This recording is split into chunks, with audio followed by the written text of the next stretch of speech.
handy for me to give a fancy public speech about launching the American Revolution ahead of schedule. Now that our town is stranded in 17th century Europe, I even got elected head of the emergency committee because of it, thanks to you. But now, you've got to put your money where your mouth is, and you don't really know where to start other than with some fine generalities, very vague, very politician-like, about freedom and equality. She leaned forward in her chair, lacing her long fingers together. Yes, I understand.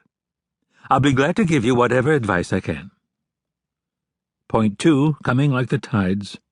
Paralyzed for a moment, Mike studied her fingers, very elegant and aristocratic fingers they were. Absurdly so, really, for a woman with her political attitudes. Yes, I was thinking maybe... But Melissa was already shaking her head.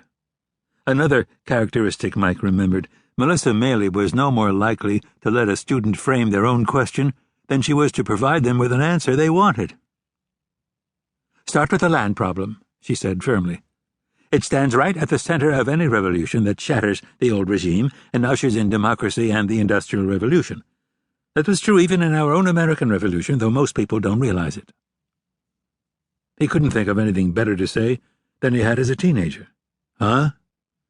She smiled, very coolly as he remembered her doing. Mike, it's complicated. Land tenure is always complicated, especially in societies with a feudal background. And there's nothing dumber than trying to carry through a revolution based on misconceptions. For instance, you're probably assuming that 17th century German farmers are a bunch of serfs toiling on land owned by the aristocracy.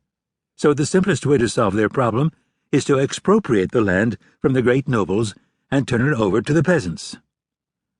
He emitted the familiar response he remembered from high school. Well, yeah. That firm, detestable headshake. Not in the least. That's true in Eastern Europe, if I remember correctly, but it's not true here.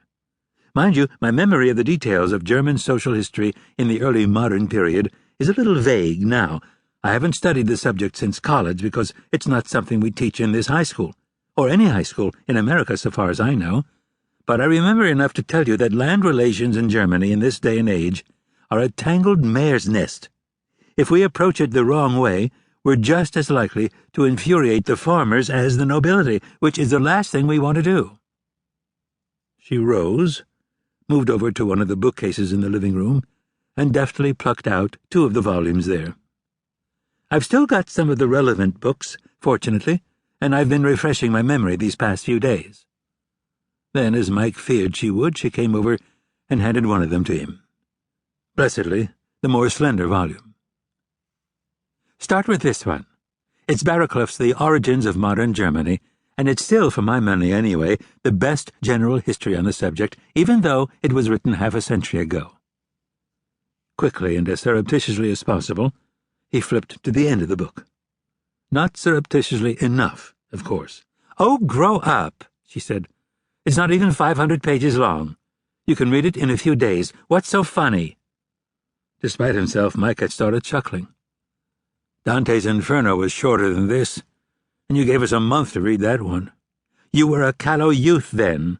Besides, it was in terza rima, and this is simple prose, so stop whining. Now. A moment later, the other book, the great, fat, monstrous tome, was deposited firmly in his lap. It was all he could do not to groan. Then read this one. The size of the thing would have been bad enough. The title, Economic History of Europe, for the love of God, made it even worse. For Pete's sake, Mike, it's just a book. Stop hefting it as if I were asking you to lift weights. Be easier, he muttered. What are they printed on, depleted uranium? She returned to her seat. Make fancy speeches, get elected the big shot, pay the price. No pain, no gain. And if you think that book looks like a bitch, wait till I should say, run into the real world. And that, too, he remembered.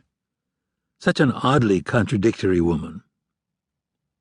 Isn't that word politically incorrect? Sure is. Ain't life a bitch? She was grinning now.